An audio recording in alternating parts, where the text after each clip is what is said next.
É na medula espinhal que passam nossos neurônios motores. Eles são responsáveis por levar os estímulos elétricos do cérebro até os músculos. Assim são produzidos os movimentos do nosso corpo. Mas quem nasce com atrofia muscular espinhal tem esse sistema comprometido pela falta de uma proteína que deveria garantir a estabilidade das células nervosas. Sem essa proteína, os neurônios motores vão morrendo progressivamente, provocando a paralisia dos músculos. Atrofia muscular espinhal. Esse é o tema em questão no programa de hoje. Nosso convidado nesse primeiro bloco é o médico geneticista clínico Juan Llerena Júnior, pesquisador da Fundação Oswaldo Cruz e coordenador do Departamento de Genética Médica e do Centro de Referência para Doenças Raras do Instituto Fernandes Figueira. Muito bem-vindo, obrigada pela participação. Obrigado. Como é que essa doença se manifesta? Na verdade, durante a gestação não se sabe que a criança vai ter essa doença, né?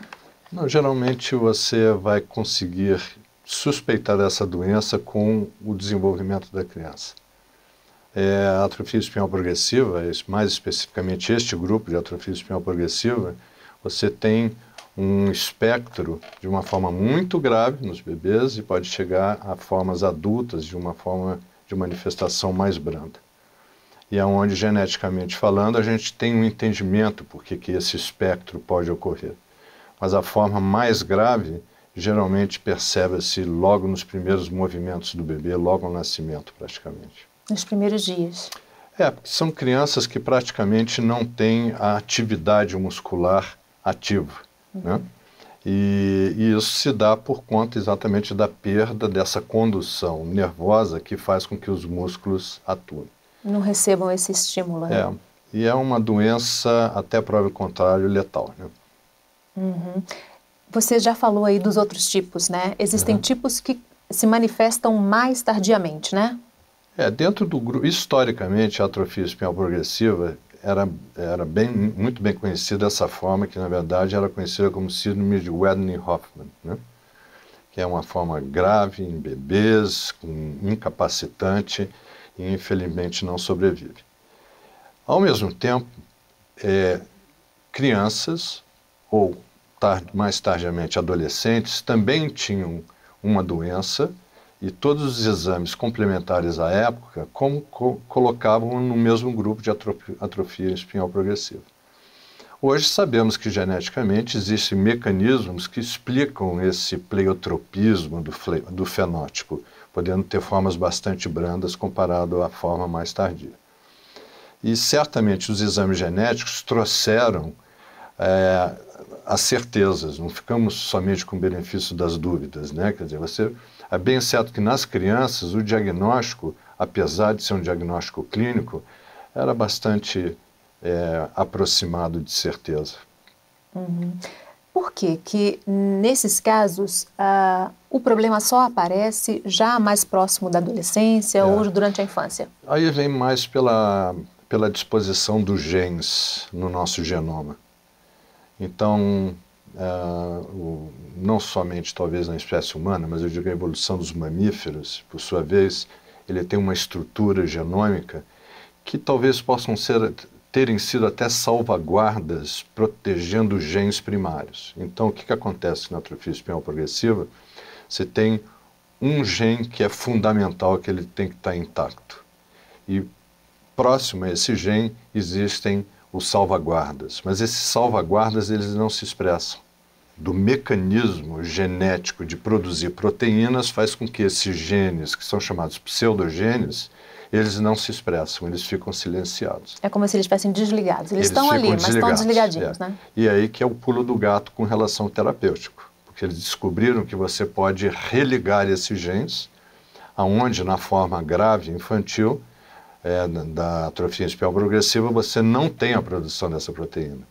Então, através de um novo método terapêutico, você faz um truque que modifica a sinalização de silenciar esse gene e você o ativa. Então, nós podemos chegar a ter 4 cópias desse gene. Então, quanto mais cópias você tiver, mais tarde é a manifestação da doença. E, por sua vez, quanto mais cópias, melhor é para o tratamento, porque você religa o maior número de cópias. O tratamento, já estamos falando do tratamento, né? Para a ciência é uma descoberta recente, um medicamento que consegue atuar aí nesse gene, né? Não tem dúvida nenhuma que, do ponto de vista de descobertas e avanço do conhecimento técnico, científico, da saúde e assim por diante, nunca vivemos um momento tão fértil, né? Então, quando o Projeto Genoma Humano, em 2000, termina o seu rascunho, mapeando todos os genes humanos, acreditava-se que ali era a mina de ouro, mas não. Era nada mais do que uma topografia do DNA, né? É você andar com um GPS dentro do DNA e vai mapeando as suas estruturas, suas variantes e assim por diante. A mina de ouro está realmente no entendimento do funcionamento desses genes e como hoje nós podemos manipular a regulação desses genes. Como ligar e desligar, né? Como ligar e desligar. Primeiro nós conhecemos o que desliga através dos testes genéticos, identificando as mutações e os diferentes tipos de mutações. Que existem vários tipos de mutações que podem modificar a expressão da proteína. E ao mesmo tempo, através de todo o arsenal tecnológico de laboratório de pesquisa básica, trabalhando com DNA recombinante, com técnicas de DNA recombinante, com técnicas que estudam proteínas e assim por diante, uma série de outras variantes, pode-se desenhar modelos experimentais, como os modelos animais, e os modelos animais são fundamentais para esse passo inicial. Então, todas essas novas drogas que nós estamos vendo hoje, eles passaram por uma fase muito preliminar no seu teste através dos modelos animais. E daí você entra na fase pré-clínica e na fase dos ensaios clínicos propriamente dito. Então, para que a gente tenha um medicamento hoje que seja chancelado, por exemplo, que seja pela Anvisa, que é no caso no Brasil, o FDA nos Estados Unidos, ou EMA na Europa e assim por diante, nós estamos quase de 10 anos de investimento para chegar no dia de hoje. Uhum. Então, talvez isso explique por que a gente se assusta tanto quando você vê um medicamento sendo lançado e com um custo muito alto. Uhum. Então, eu não sou a pessoa mais indicada para trabalhar essa questão da farmacoeconomia, mas, de qualquer maneira, um mínimo de conhecimento eu tenho para ter esse entendimento que o investimento necessário para você iniciar os modelos terapêuticos, e que vamos colocar numa lista de 100, talvez 2 ou 3 chegam na fase final. Uhum. Então, mas de qualquer maneira, nós estamos num momento extremamente enriquecedor, não só do ponto de vista das novas descobertas, mas o mais importante é que a gente pode começar a modificar o cenário de doenças que anteriormente eram consideradas letais. Uhum. Então, a atrofia espinhal progressiva certamente é uma dessas doenças. Se com este medicamento a gente aumenta a sobrevida. A gente conseguia aumentar a sobrevida, mas uma sobrevida com uma qualidade de vida muito restrita, porque você teria que, de uma certa maneira, manter órgãos vitais de uma criança que, a priori, não teria nenhuma função motora em funcionamento. Então, você tem que usar muita dependência tecnológica. Hoje não. Hoje, com esse medicamento, a gente substitui algo que a criança não produz. Então, do ponto de vista técnico-médico, a indicação é mais do que bem indicado, né? Como é que funciona esse único medicamento que existe hoje para tratar a atrofia? Vamos colocar da seguinte maneira. É como se você passasse por um sinal e o sinal está sempre vermelho, né? Então, vai alguém do lado de fora e você liga o sinal verde. É literalmente isso. Então, é a substituição de uma letrinha daquela que forma o DNA, que aquela letra, em conjunto com outras 2 letras, faz com que haja uma parada de leitura da proteína, que silencia o gene. Então, esse medicamento vai lá e substitui um T por um A. E, com isso, a leitura não desliga o gene. É bastante simples do ponto de vista da forma como você modifica a fisiopatologia da doença. entendeu? E com isso preserva o neurônio. E isso, por sua vez, a proteína, ela vem e faz o seu papel central, que é preservar, na verdade, não permitir que haja uma morte celular programada do neurônio. Isso abre caminho para outras doenças genéticas, né? Na verdade, a atrofia espinhal progressiva já vem numa corrente de... Ela não é a primeira doença a abrir essa porta. Nós já temos doenças que, com resultados assim espetaculares, dentro do mesmo modelo terapêutico, de que sejam enzimas recombinantes ou sejam proteínas e assim por diante. Às vezes, por exemplo, existe hoje a introdução de uma doença no teste de triagem neonatal, que basta você dar um complexo B, que a criança para de ter convulsões. Ela é rara, mas é um tratamento tão barato, que justifica você identificar dentro do programa de triagem neonatal. Então, uma criança com epilepsia, ela é tão grave quanto uma doença como o Werner-Hoffmann, como a atrofia espinhal progressiva. Ela é semelhante, ela atrasa os marcos do desenvolvimento, a criança perde a sua capacidade de independência, capacidade de vivência, capacidade de ter uma vida como qualquer outra criança.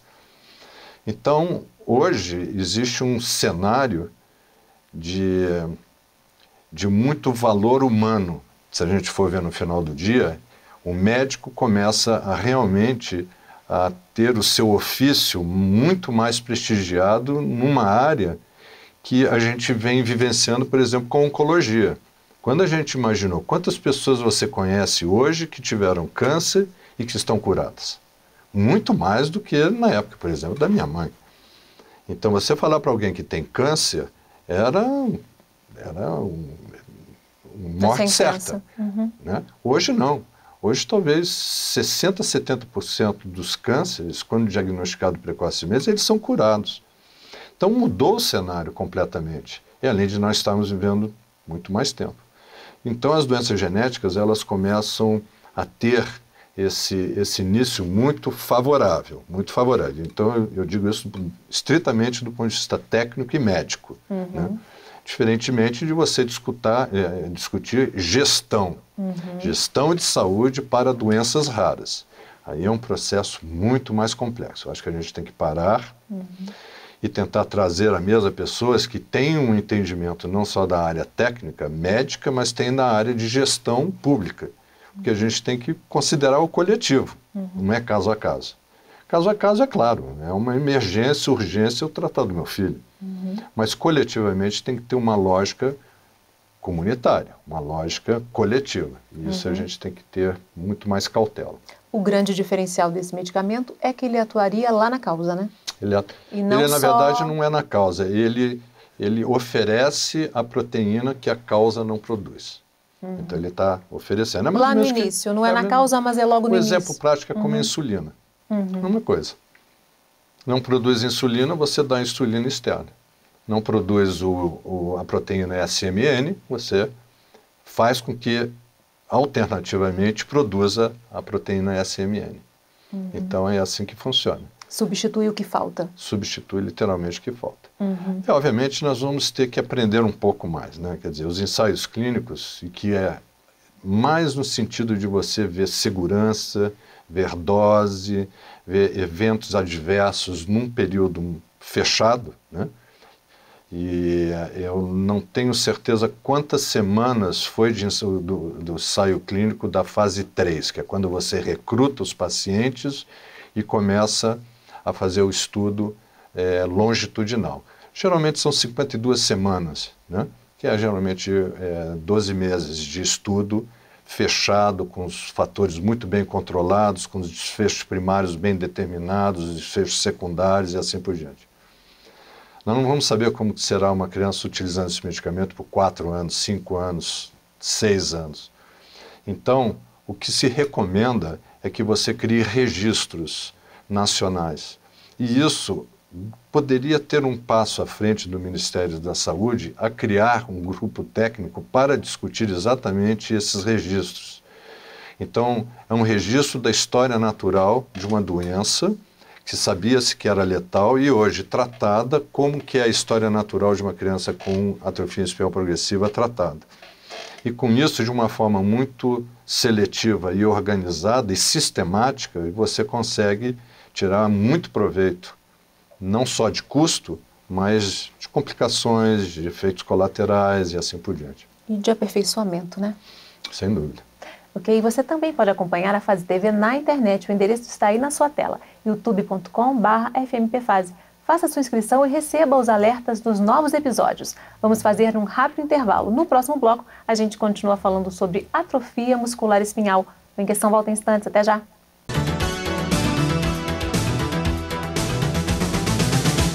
Em Questão. Oferecimento Me Too. Estilo e conforto com personalidade. Agora também no Shopping Bauhaus. Em Questão. Oferecimento Me Too. Estilo e conforto com personalidade. Agora também no Shopping Bauhaus.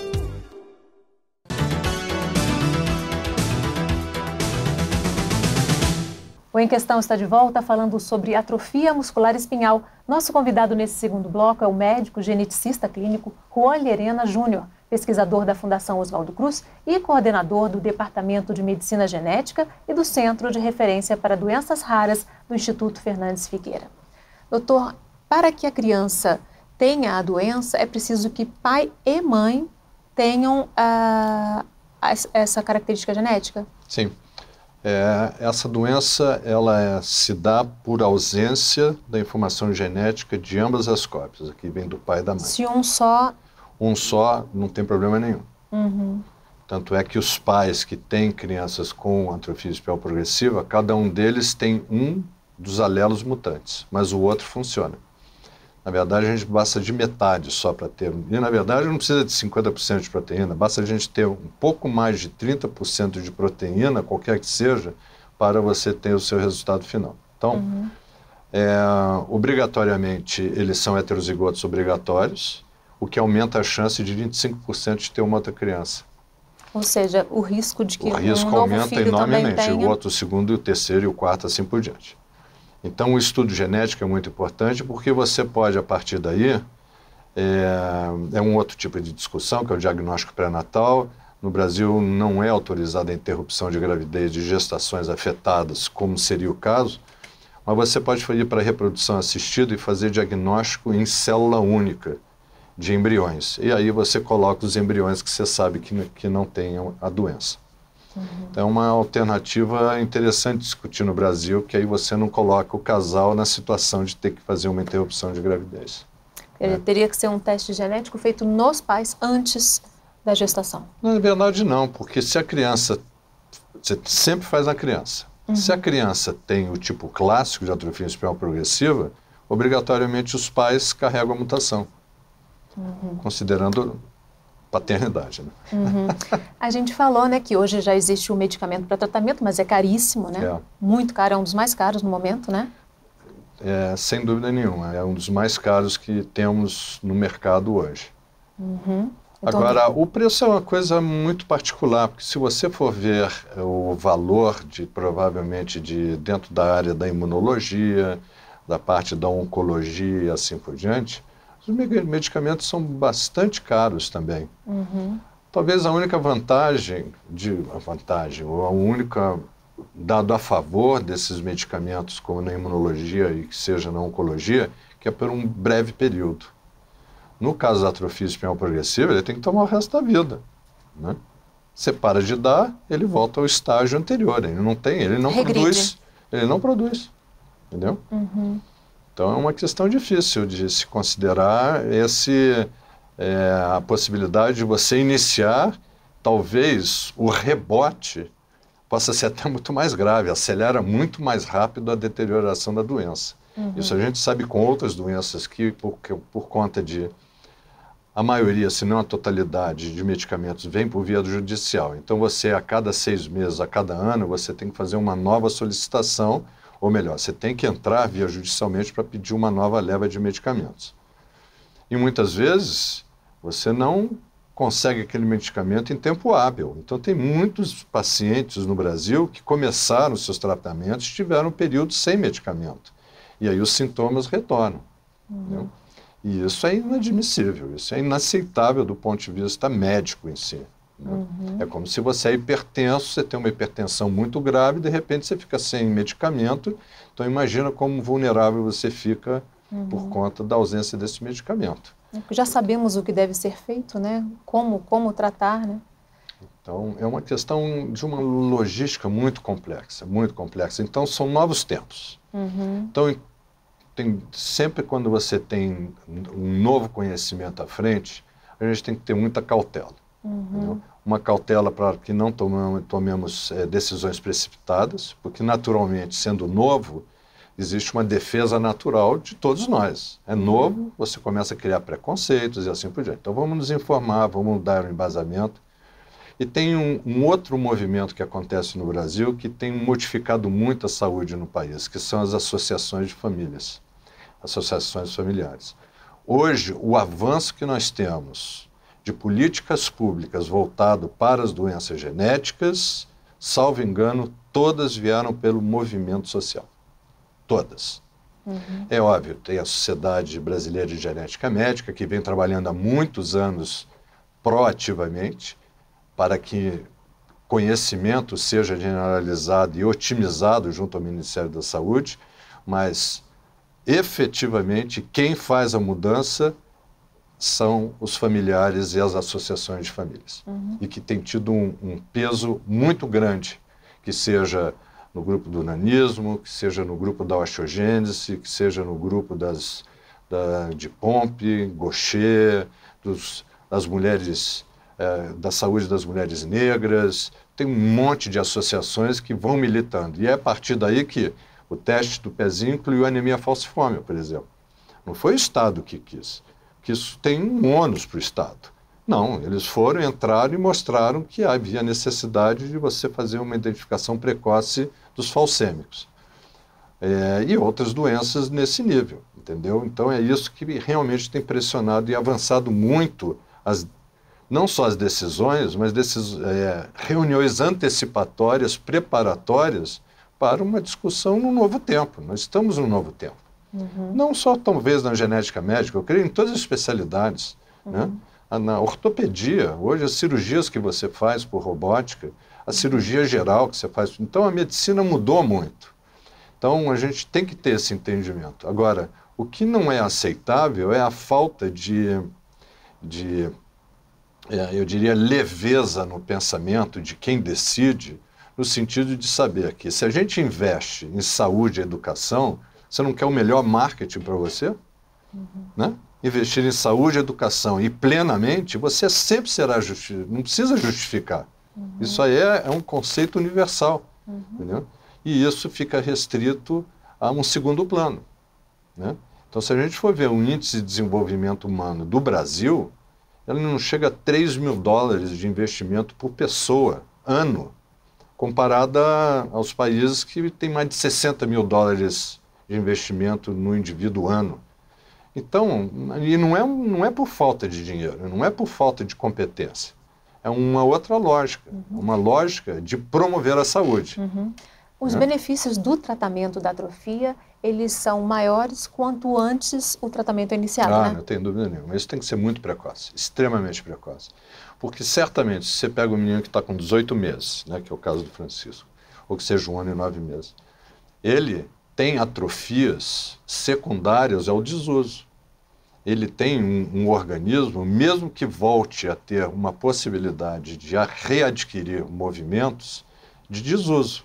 É você ficar engessado durante 1 ano. Você perde massa muscular, você perde encurtamento de tendões, você tem toda a questão de saúde, insuficiência respiratória crônica, problema diafragmático. Então tem uma série de problemas que vão junto com um indivíduo que tem esse tipo de condição crônica. Por isso também a possibilidade de tratamento abre o questionamento em relação à triagem, né? Sem dúvida. De você tentar identificar precocemente situações como essa. O que abre um precedente agora, porque como você tem o tratamento, mesmo que rara em sua prevalência, já justifica você identificar precocemente por algum meio. Né? Então, quando você começa a investigar dentro de uma clínica, eu estou dentro de um ambulatório de genética médica, chega uma criança extremamente hipotônica, hoje você vai começar pelas que têm tratamento. Porque aí você efetivamente exclui elas, então você vai ficar com aquelas que você não sabe do que se trata, mas você excluiu aquelas que pode ter algum tipo de intervenção e se beneficiar do tratamento. Para os casos com manifestação tardia, existem cuidados, inclusive em relação a coisas que para a gente são simples, como um resfriado. Para eles são mais complicados, né? O medicamento não é um salvaguarda, né? Indiscutivelmente. Você não fica só com o tratamento e é um medicamento assim que vai mudar da noite para o dia o status físico da criança e de saúde. Não é bem assim, não. Continuará tendo assistência respiratória, continuará tendo... Obviamente você vai reabilitá-lo, vai tentar iniciar a retirada da traqueostomia, você começa a melhorar a deglutição da criança, então você vai começar tudo do começo para que ele possa readquirir o quê? Uma independência. Essa é a nossa meta. Então você tem toda uma questão da fragilidade do osso. Ele é suscetível a fraturas por desuso. O osso dele é muito mais osteopênico do que uma criança da mesma faixa etária, por falta de uso. Então tem fraturas patológicas, você tem que manter o calendário de vacinação, imunização. Então tem uma série de intervenções que não é o medicamento só que vai substituir qualquer ação. Então essa equipe ela é multidisciplinar, né? E mesmo as pesquisas de casos raros como esse abrem caminho para descobertas sobre problemas não tem dúvida. Que atingem muitas pessoas. O Brasil deu vários passos importantes à frente. A gente critica, continua criticando muito, mas do ponto de vista estrutural, nós demos passos enormes à frente, diferentemente de outros países. Nós temos coisas aqui que não se faz no mundo todo. Então, do ponto de vista da saúde em si, nós temos ações voltadas, por exemplo, para a nossa declaração de nascidos vivos. Nossa declaração de nascidos vivos já tem lá forma da gente saber a prevalência de crianças que nascem com problema. Então, não existem outros países que fazem isso. Nós temos o programa de triagem neonatal, e olha só, o Brasil é gigantesco. A adesão ao programa de triagem neonatal chega a quase 90% das crianças que nascem no Brasil. Nascem 3 milhões de crianças no Brasil. Então, 90% delas já são triadas para essas doenças que se faz a triagem neonatal. Além disso, nós temos um envolvimento de sociedades profissionais que estão sendo chamados como técnicos. Isso que é muito importante. Nós precisamos dar aos técnicos a palavra para que a gente possa encontrar caminhos para as doenças raras. E mais importante ainda, o Ministério da Saúde ele abriu a possibilidade de criar centros de referência para atendimento integral às pessoas com doenças raras. Não é centro de referência de raras, isso é uma abreviação. Não é centro de referência para doenças raras, é centro de referência para atendimento integral das doenças raras. E hoje começa a criar esse centro de referência. Com isso pode-se registrar número de atendimentos, você pode receber por isso e que você começa agora a aproximar pessoas do SUS à alta tecnologia, tecnologia de alta complexidade, e um dia, eventualmente, a gente vai poder organizar a parte terapêutica de uma forma vinculada à saúde, não ao setor judiciário como está hoje. Hoje está um total caos. Não pode, tem que tomar uma decisão muito rápida. E isso tem sido feito através dos protocolos clínicos e diretrizes terapêuticas. Então, os técnicos estão sendo chamados, eles estão discutindo entre os pares, a parte do Ministério da Saúde vem sentando também junto com os técnicos para tentar resolver essa questão. E não é uma questão que vai se encerrar amanhã, esse é o começo. Nós vamos ter outras doenças que vão passar pelo mesmo tipo de discussão. Então, mas no final do dia, o que a gente quer é promover a saúde, né? E tratar das crianças com o que tem de mais novo no mundo. Ok, se você perdeu um pedacinho do programa, quer compartilhar ou rever algum episódio, já sabe. Passa lá no youtube.com/fmpfase. Vamos fazer mais um rápido intervalo. No próximo bloco, a gente continua falando sobre atrofia muscular espinhal. Em Questão volta em instantes. Até já.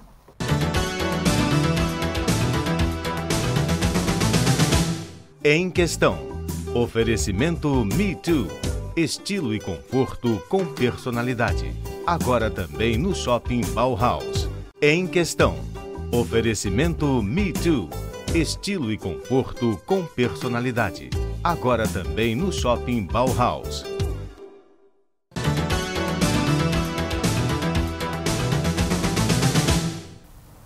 O Em Questão está de volta falando sobre atrofia muscular espinhal. Nesse terceiro bloco, além do geneticista Juan Llerena Júnior, que é professor da FMP-FASE, nós temos a participação de dona Alzira Helena Garrido, avó paterna de Francisco Martins Campeão Garrido.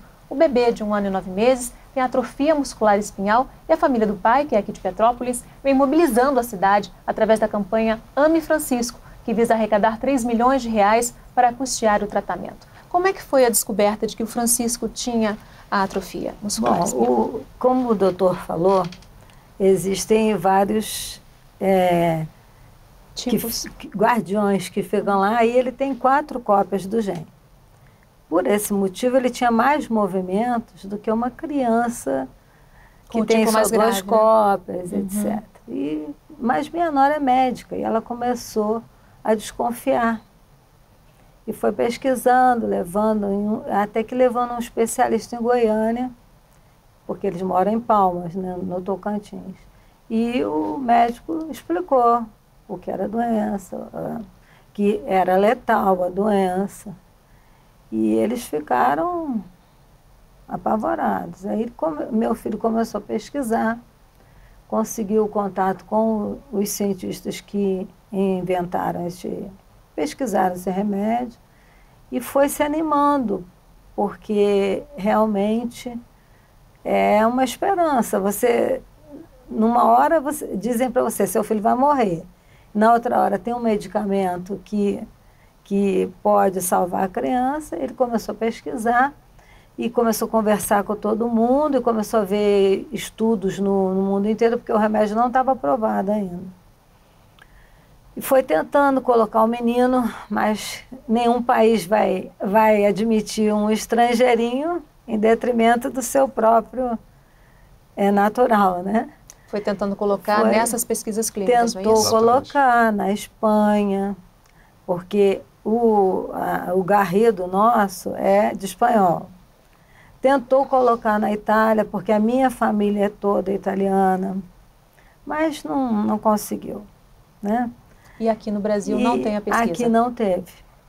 Mas, como é o único medicamento que existe, né, no mundo, ele foi muito rapidamente aprovado lá nos Estados Unidos. E aí, sendo aprovado lá, começou a luta para aprovar aqui. Batalharam muito. Meu filho entrou em contato com vários senadores de vários partidos que ajudaram a beça.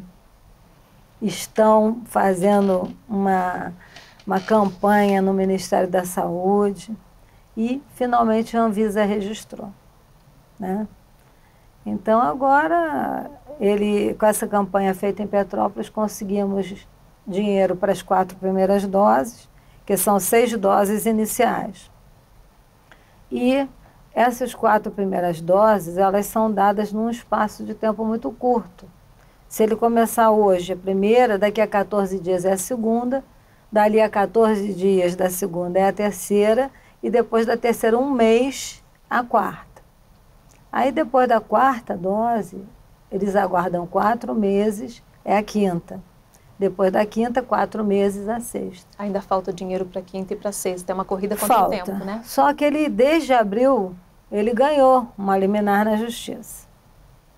A União já recorreu 4 ou 5 vezes, né? E exigiram milhões de coisas, inclusive que fosse registrado na Anvisa. O pessoal das associações de pai conseguiu. Aí exigiu precificação, porque óbvio que o laboratório não vai cobrar para o SUS o preço que ele cobra para a gente, né? São 600 crianças de AME 1 no Brasil. Os outros graus tem mais gente, mas o AME 1 que é o letal, né? Então, eles conseguiram que o laboratório fizesse o preço, entregasse no Ministério da Saúde e estão apreciando agora o preço, se vão aceitar ou não. Como é uma corrida contra o tempo, a família está fazendo a campanha. Demais, porque nós estávamos esperando. E, como ele disse, o menino vai crescendo, as coisas vão ficando difíceis. Ele é um menino que ele usa órteses nas perninhas e nos bracinhos. Ele usa o respirador, porque senão ninguém podia dormir, porque se ele virar o pescocinho assim e travar, ele morre. Ele é uma das raras crianças que tem deglutição e sucção. Ele, até um mês atrás, ele se alimentava como qualquer outra criança.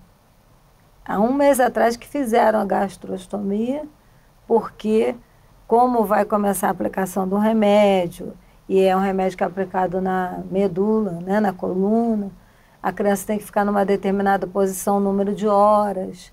Então, para dar uma água, uma coisa para a criança, eles preferiram fazer a gastro para ter garantia que a criança não ia piorar, ao invés de melhorar, né? Mas essa gastro também é reversível. Uhum. Agora, ele é uma das raras crianças que ele não é traqueostomizado. Entendeu? Então, ele tem essa sorte, ele tem 4 cópias do gene. O fato dele ter as 4 cópias, como você falou num bloco anterior, aumenta as chances dele, né? Aumenta o nível de expressão proteica pelo medicamento. A nossa esperança é que o desempenho dele, o desempenho do remédio nele, seja melhor, né? Porque cada cópia dessas produz um pouquinho dessa proteína, né? Então, o que ele vai precisar já não é tanto como uma criança que tem 2 cópias. Existe uma criança nos Estados Unidos, o Cameron, que tem 2 cópias, mas está tomando desde quando tinha 6 meses. Ele está andando de velocípede. Sim. O meu neto, ele faz fisioterapia motora e respiratória todos os dias. Todos os dias. Ele tem uma terapeuta ocupacional. Ele tem fonoaudióloga. Então, isso é importante, né, doutor? Para manter importantíssimo. tudo em funcionamento, né? E as órteses dos bracinhos dele, meu filho que fez. Porque as órteses tradicionais não adaptam assim. Ele fez com caixa de leite longa-vida. E as mãozinhas dele estão perfeitas. Tem uma observação com relação a esse medicamento, porque todos esses medicamentos, como as enzimas recombinantes e outros medicamentos, não atravessam a barreira hematocefálica. Como é uma doença neurológica e a ação precisa ser em nível do sistema nervoso central, ou que seja no nível da coluna, por isso que a aplicação tem que ser intratecal. Né?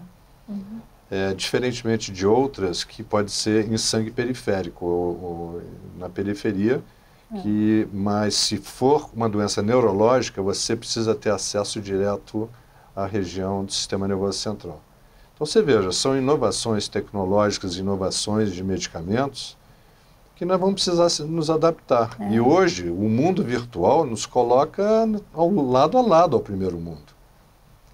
E nós precisamos nos informar. Você veja o quanto que uma família avançou no conhecimento e estruturou para outros brasileiros que vão vir com o Edwin Hoffmann. Inclusive, né? A alimentação dele é toda voltada para a formação de músculo. Porque o músculo, na verdade, ele fica hipotrofiado por falta de uso. Então você veja o quanto que nós precisamos reabilitá-lo, ou habilitá-lo, na verdade, né? Porque ele não chega a perder as funções, ele vai ser habilitado a novas funções para a criança. E tudo isso que a família está fazendo com a fisioterapia, com a fonoaudiologia, isso já prepara o corpo dele para que quando o medicamento chegar... Em importantes circunstâncias, eu não sou um médico que cuida do Francisco, mas é muito importante que tenha uma equipe e que tenha um coordenador que faça essa coordenação, prestigiando e privilegiando todas essas áreas, porque realmente não é por ser atrofia espinhal progressiva, mas essas condições crônicas, elas precisam ser trabalhadas em equipes. Que seja a fono, a terapeuta ocupacional, a fisioterapia, a hidroterapia, a parte ortopédica das órteses, a parte do osso, o endocrinologista entra, o pediatra, o imunologista, porque realmente há uma condição muito complexa no manejo clínico. E certamente os ensaios clínicos, eles vêm com recomendações clínicas para o Francisco, sem dúvida nenhuma. Independente que ele esteja conseguindo, como vai conseguir o medicamento, mas existem recomendações clínicas que a própria empresa vai oferecer e vai subsidiar o manejo clínico nesse sentido. E a luta da família para conseguir recursos vai continuar, né? Porque o tratamento é para toda a vida, né? Esse remédio, né? Mas estão em fase de pesquisa outros, porque a gente, assim, em medicina é uma coisa bonita, que você não deve perder a esperança, porque você começa uma coisa que não tinha esperança nenhuma. Daqui a pouco alguém já estudou, já apareceu uma novidade. Aí, se você for mantendo a qualidade de vida daquela criança e mantendo da melhor forma, daqui a 5 anos vai aparecer outra coisa, daqui a 10 vai aparecer outra. E aquilo vai melhorando a vida dele. E pode ser que apareça o que cure. Né? E tem um outro dado que a gente não pode perder, a noção do investimento na nossa pesquisa básica. A pesquisa básica brasileira, ela é excepcional em todas as áreas, não só na área médica em si. Então, é interessante como a lógica dos nossos gestores é de cima para baixo, né? Então, é saúde, educação, investimento em pesquisa, ela fica subalterna a outros interesses e não está se vendo o todo. Isso não é uma fala demagógica, isso aí é uma lógica de investimento no indivíduo brasileiro. Não importa onde ele esteja, né? É aquela história do todo, né? E esse remédio, ele não apareceu porque estava sendo pesquisado para isso. Eles estavam pesquisando outra coisa. Mas aí o acaso está a nosso favor. Descobriram. Várias doenças, foi tudo descoberto assim, a pessoa está olhando aqui, estava aqui. Aí, de repente, puxa vida, falou, era aqui. Isso serve para isso também. Serve para isso também e se torna o caminho a seguir. Entendeu? E para outras doenças que talvez não tenham cura hoje, devido a esse avanço todo da genética, eu acho que rapidamente muitas coisas vão ter cura, né? Não tem a menor dúvida. Então é bom a gente se preparar. Existe um caminho também, um outro caminho que está sendo pesquisado em relação a essas doenças, que é a terapia genética, né? Sim, sem dúvida. Ontem, inclusive, nós estávamos dando uma aula sobre tratamento das doenças genéticas. Então eu abri o site, existe um site chamado clinicaltrials.gov. Todos os ensaios clínicos para qualquer doença no mundo, eles são registrados nesse site. E não é um site americano. Tanto é que só 30% das entradas são americanas. E lá nós abrimos, botamos terapia gênica. Existem 138 estudos hoje, atualmente, recrutando pacientes para terapia gênica. Então, a terapia gênica, ela tem algumas situações ideais. Geralmente é quando um órgão apenas é afetado. Porque você ter atrofia espinhal progressiva, a gente pode antecipar eventualmente que a terapia gênica talvez não seja a solução mais adequada. Pode ser a terapia gênica mais o medicamento intratecal. Porque você precisa ter expressão proteica multissistêmico. No corpo todo. No corpo todo. Então você tem que ter uma transfecção viral e com uma carga de expressão proteica muito grande. Entende? Agora, por exemplo, para as doenças do olho, as retinoses pigmentárias, as doenças genéticas de amaurose, eles estão começando a cegueira do senil, eles começam a fazer injeções retrooculares com o vírus. Ele se insere e espessa a proteína localmente, e assim por diante. Um outro método que é muito mais inovador é a edição genética, que é uma técnica em que você reconstrói aquele gene que está ausente. E isso vai ser fantástico, é literalmente corte e costura. Você sabe exatamente aonde você quer ter Onde esse é o alvo, defeito. onde é o defeito, você entra com, sabe essas maquininhas de costurar à mão? Você vai assim, coloca os nucleotídeos que faltam, reativa a leitura e você começa a produzir a proteína. Entendeu? Isso não é ficção científica, isso é realidade de bancadas brasileiras. O Brasil já faz isso, então a gente deve olhar com muito mais cuidado, né? Não deixarmos a situação tão crítica como ficou. Nosso tempo está quase terminando. Eu gostaria que, então, que a senhora falasse um pouquinho, quem quer participar da campanha, quem quer ajudar. A mãe dele criou um Facebook, Ame Francisco. Lá ela descreve o que é a doença, porque ela é médica, né? Então descreve direitinho, mostra o que está sendo feito com ele. Agora, conforme ele for recebendo as doses, ela vai filmar os progressos que a gente espera que ele vá ter, né?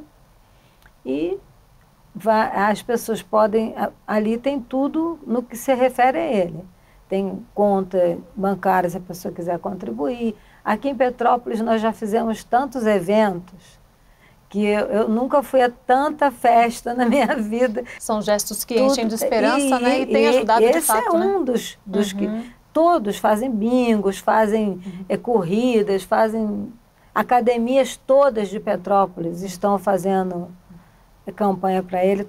Petrópolis inteira. E é preciso todo mundo mesmo, porque é muito dinheiro, né? São 3 milhões só para o primeiro ano, né? É muito dinheiro. Agora, o que precisa é realmente haver uma conversa entre os políticos, entre as autoridades, para esses remédios entrarem no SUS, mas não com esse preço de 3 milhões, para pressionar também o laboratório. Porque o Brasil é um país que tem uma população muito grande. Então o laboratório vende muito aqui, e ele não vende só esse remédio. Esse laboratório vende remédio para esclerose múltipla, para várias coisas. O governo compra dele. Então o governo pode barganhar com ele também o preço. Nós é que não podemos, que nós vamos chegar lá, somos quem queremos comprar, temos que pagar o que eles quiserem. Agora o governo tem poder. A gente vai colocar na tela o endereço do Facebook, né, onde tem as informações, então, para quem quiser ajudar, né? As contas dele de poupança, tem também os eventos que vão acontecendo. A Concer deixou fazer pedágio solidário, parada solidária, deixou os cofrinhos em todas as baias, o Armazém do Grão, a Farmácia Galante, a Farmácia Cristal, todos têm cofrinho dele. É uma coisa linda. Assim, a rua, Serra Shopping inteiro fez campanha para ele. E é por isso que as 4 primeiras doses estão garantidas, né? Foi graças a isso. Porque senão a gente estava esperando o governo obedecer a liminar até agora. Porque está lá. São os primeiros passos, né? Nesse novo caminho aí, né? E eu acho que ele está conseguindo, para ele, mas também para todas as crianças. Porque tem criança ali que não tem plano de saúde, não pode fazer fisioterapia todo dia. Não tem os aparelhos, né? Porque o SUS fornece um aparelho para respirar. Mas aquele que desengasga a criança, o do meu neto é o plano de saúde que está pagando. Então, são confortos que ele tem que outras crianças não têm. E se isso for encaminhado direitinho, todas as crianças vão ter. Não precisa morrer. Morreram mais de 30 crianças esse ano com essa doença. Porque broncoaspira, né? A criança não deglute. Não tosse, né? Não consegue expelir. Aí, a criança morre. Mas estamos trilhando um novo caminho, muitas descobertas estão para acontecer, né, doutor? Várias ações em diferentes níveis, né, que seja da sociedade civil, que seja das universidades, que seja das pesquisas, que seja dos centros de referência, vai tudo mais ou menos se alinhando, né? Agora a gente precisa ter um pouco mais de competência na gestão.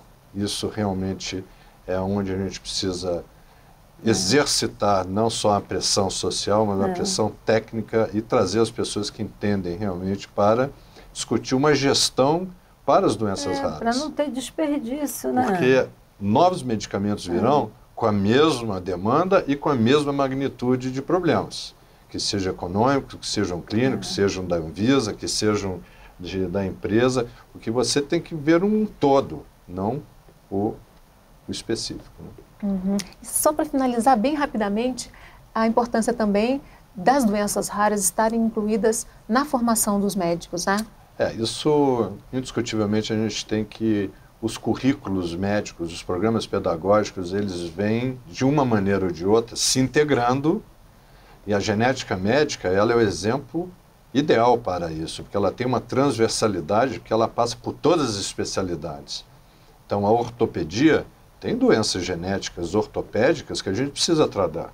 A endócrino, a imunologia, hoje a imunologia é um prato cheio para terapia genética. Eu diria 2/3 dos ensaios clínicos hoje da terapia genética estão dentro da área da imunologia, a área da oncologia. Então, a genética, querendo ou não querendo, é difícil, mas a partir do momento que você senta, se debruça, se concentra e estuda, fica muito mais fácil. Aí você tem um entendimento que você dá esse passo à frente. E precisa dar, porque esses novos medicamentos, eles se baseiam exclusivamente nessas novo conhecimento do material genético. Infelizmente, nosso tempo terminou. Agradeço muito sua participação, dona Alzira, e também doutor Juan. Agradeço. Eu que agradeço. E a gente tem um encontro marcado no próximo Em Questão. Espero você. Até lá.